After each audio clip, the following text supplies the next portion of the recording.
Happy holidays. Welcome to another episode of Murders, Mysteries, and More. My name is Kaylee.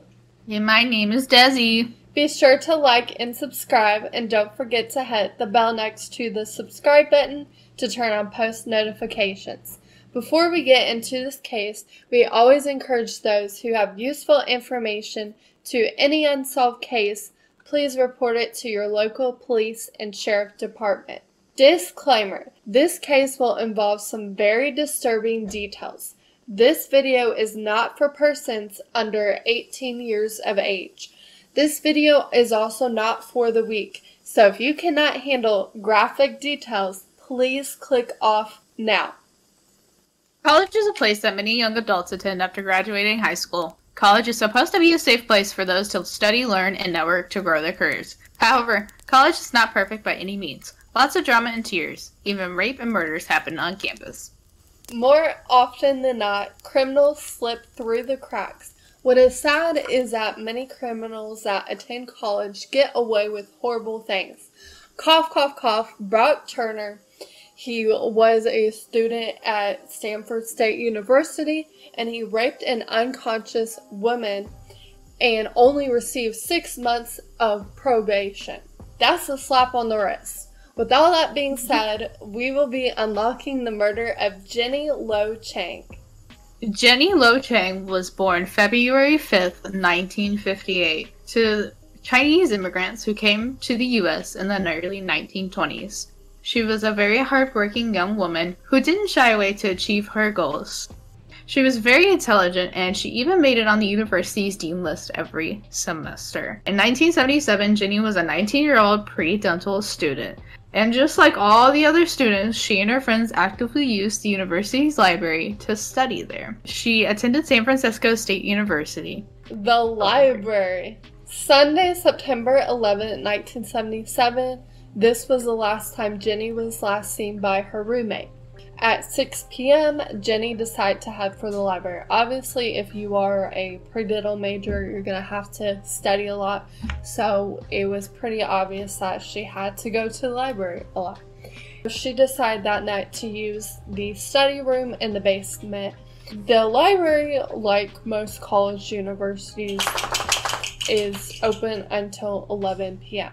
At the time, the university stated that she was the only one in the library besides the library guard. Sadly, though, she did not return to her dorm that night. Why would she go to the library late at night without her roommate? Her roommate may have had plans or, decided to sleep early, so she didn't want to disturb her roommate and thought, what the heck, I'll go to the library by myself, I'll be just fine, use the study room, whatever. Nothing bad's gonna happen to me. This was like 1977, so there was a lot of things they thought that couldn't happen, like kids being out super late to play. Bad choice. More than likely that was the case. Rather, the roommate just didn't want to go with her, maybe.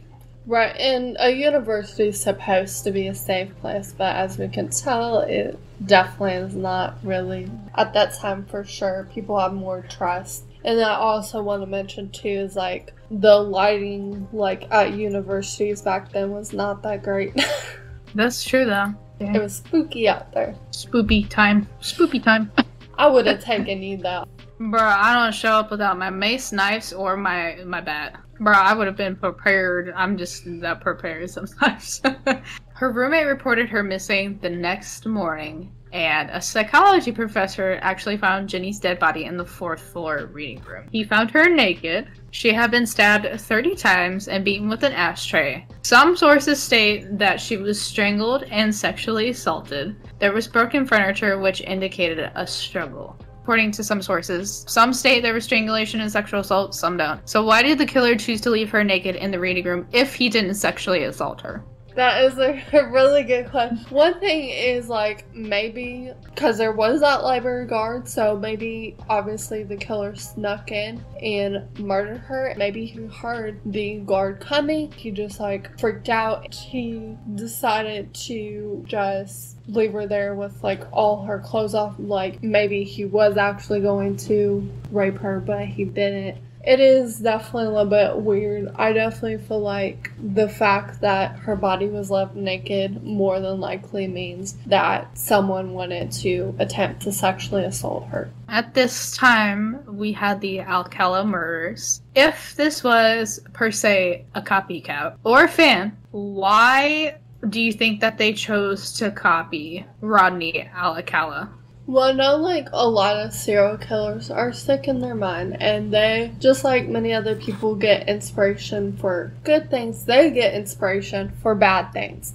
Maybe they wanted the amount of attention that Rodney Alcala ended up getting, so they decided to copy exactly what he did. Or maybe they copied him because they wanted to bring chaos to the university and make people freak out. There have been some instances of, for example, I know the Gainesville Ripper murders copied kind of similarly to Jack the Ripper in a way, because he also wanted to gain attention and cause chaos at the university. So obviously that was probably why they decided to copy it, because they wanted to cause chaos and attention. Good answer, good answer. I like it, I like it. Into the investigation, I do want to note that roughly only 400 people had the key, and I know that seems like a lot, but the 400 people were primarily staff, faculty, students, so it's not anybody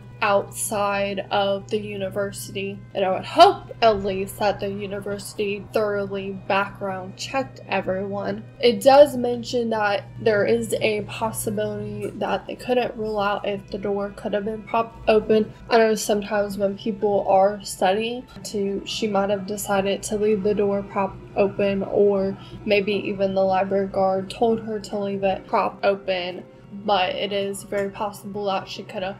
The students and faculty were also questioned by the police, but all of them said that they knew nothing about it.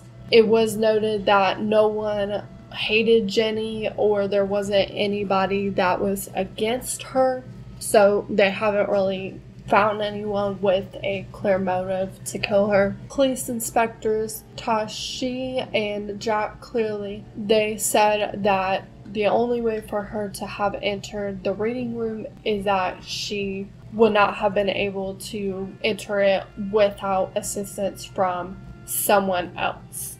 So, like, even she didn't have the key. And then no arrests were unfortunately made. Was it possible that she left the door prop open and someone just took advantage of her? It's very possible. She could have been waiting for somebody and left the door open, or she could have went and got a snack too and just forgot to close the door back, which would have been a beautiful opportunity for somebody to sneak in, of course, stab her. She couldn't have entered the reading room alone. How did she enter the reading room? Because she didn't have access to the key. She would have had to have known somebody who has a key, of course, whether it be like another student or a faculty member. She could have called in a favor and asked the said person to meet up with her to swipe her into the reading room, and that's how she got in there. And do you think maybe that person was maybe a crazy boyfriend that we don't know about? It could have been a crazy boyfriend, or it could have been like a friend or somebody that also could have been her killer as well. How could the killer have access to the library if they needed to get a key into the reading room? They would have had to been a faculty member or student, or would have maybe been friends with somebody who had a key. They could have also maybe bribed them. The guard as well, or somebody. Do you think the faculty and students were actually being honest when saying they knew nothing about her death? I feel like a big majority of them were being honest, but if this killer was a part of the faculty or students, then obviously one person would have been lying. If it wasn't the faculty, but they knew about it, someone could have also given them money to That's also possible as well. So going into our theories, theory number one is, of course, the infamous Zodiac killer, who a lot of people, of course, know because he is still not caught, of course. Nobody even really knows who he is, and there was several different sketches of him, so we don't even know what he generally looks like. But the Zodiac killer was, of course, a serial killer from the 60s and 70s. He sent the press Zodiac letters during his murders, taunting them. This was a killer in Northern California. It's been notated that he's committed at least 37 murders, but only 7 have been claimed by him. He did victimize many young women, and he also killed men as well. It was mostly people in pairings is who he killed. The fact that is a little strange about this is, especially since only the faculty could get the key, the Zodiac killer would have had to, of course, been around during this time, and most of his killings stopped in like the late 60s. A lot of his killings weren't too sexually motivated, but some people do believe that he killed Jenny. So my question to you is, if this was the Zodiac killer, why did he choose to space out this killing from all his other killings? What could have happened is maybe that the Zodiac killer was getting close to actually being caught by someone else. Maybe someone was going to tell on him or whatever. Maybe he just stopped his killings for a little bit because he did not want to get caught. And then just in this instance, maybe he happened to be on this campus, come across Jenny. She was alone. And so he took advantage of the situation. So that is why the killing is so spaced out. If this was the Zodiac killer, how did the Zodiac killer have access to the reading room? And was he possibly a faculty member? I don't think that the Zodiac killer was a faculty member because, honestly, I would hope that at least San Fransisco State University would do a really, really thorough background check, so they would have probably figured him out. However, it is possible, but more than likely not. This could have totally been a copycat, though. But again, like, it wouldn't be a complete copycat because, like, the Zodiac killer, like, he was not sexually motivated with his victims. Obviously, whoever did this had to be like sexually motivated more than likely because she was found naked. So it's less likely than him actually being the one or it being an actual copycat. Alcala murders. So Rodney Alcala, he had active killings in the 70s. Rodney was very sexually motivated. All of his victims, he pretty much like raped and assaulted them. What he would do is he would pose as a photographer and go up to these women and ask them to model for him. We do mention that it is very possible that Jenny could have been sexually assaulted. Her body was found naked.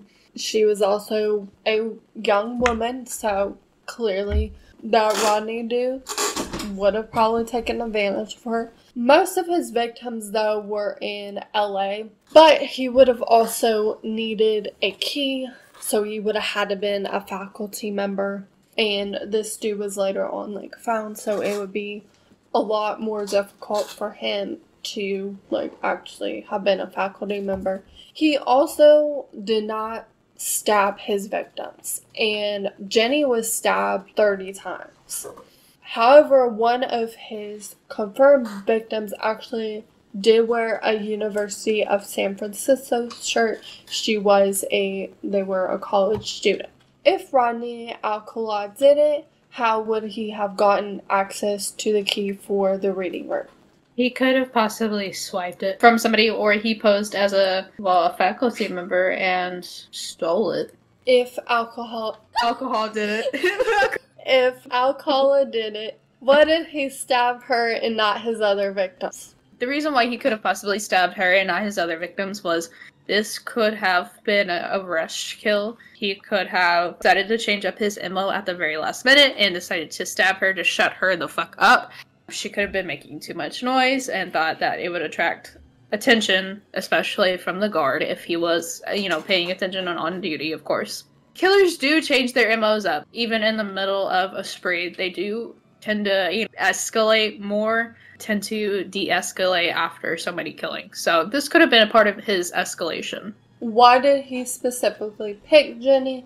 I did know that he did kill one San Francisco student, but most of his victims were from Los Angeles, so why would he have picked Jenny? This could have been the time when he could have been on the run and decided he was going to go to San Francisco, which is about a 6.5-hour drive from LA, by the way. That's quite a bit of a drive to go from LA to San Francisco to kill. But he could have been in the area due to being on the run or personal reasons. Saw this as an opportunity to satisfy his needs. Chose her, probably stalked her a little bit. It could have just been completely out of the blue, opportunity killing. Do you think that if he did kill her, did he lure her just like his other victims by posing as a photographer and asking her to model?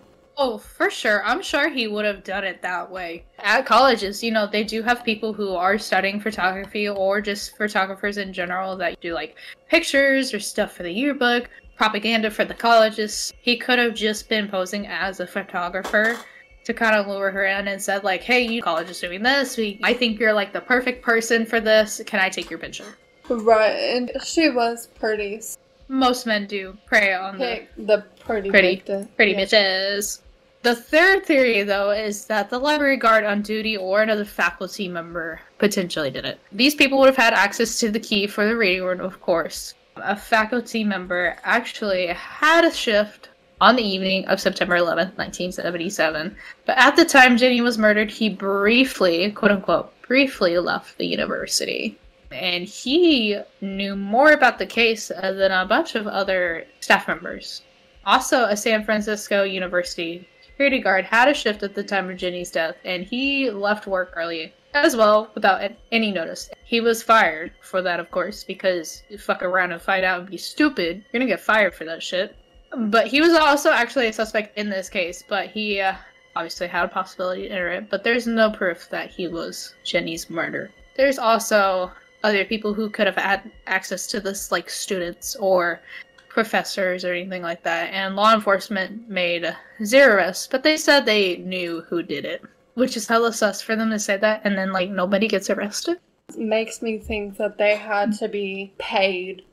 Yeah, I mean, it's like 9 plus 10 does not equal 21, Miss Ma'am. That don't make no sense. If this was the library guard or a faculty member, why would they risk getting caught just to kill Jenny?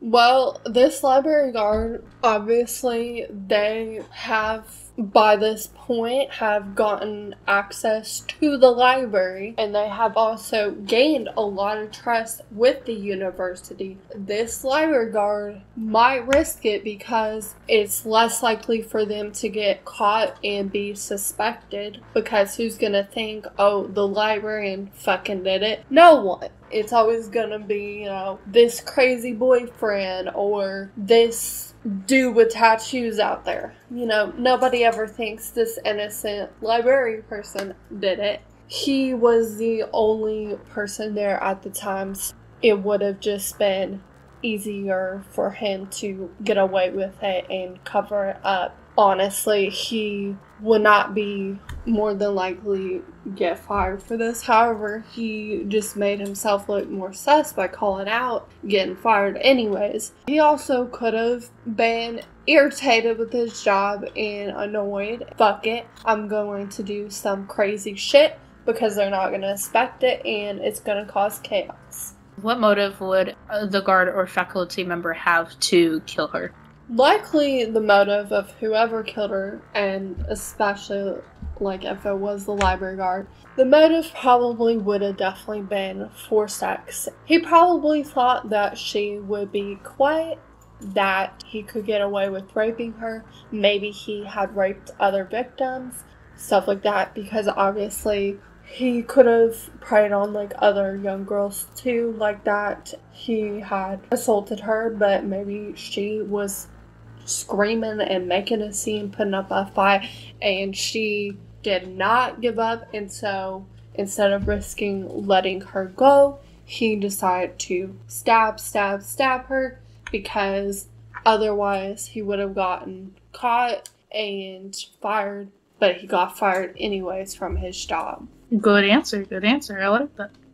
I definitely think out of all these people, I would say the faculty members or the library guard are the most suspicious. Definitely think faculty or the guard over Zodiac or the Alcala murders, just because faculty had a little more opportunity. It was more of like an isolated killing as well. Right. It wasn't like a multiple in the university, it was just one.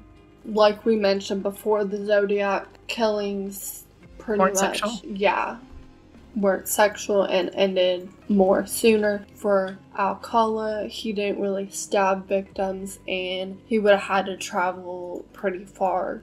It almost kind of like could be a mixture of both of them. Like, as far as like if this was a copycat, like going based off of both of their MOs, or yeah, it could be a copycat by maybe the librarian was reading a book about the Zodiac killer. Bruh. They would have the news. They would have TV or newspapers. He probably definitely have books how to hide a body, so. You find those on the dark section. Just don't hide a body in a stripper pit. Right, and it's still so messed up though. The police say they know who did it, but won't arrest nobody. They're fucking fat liars. They definitely got paid. Now, I definitely think that this totally could have possibly been prevented.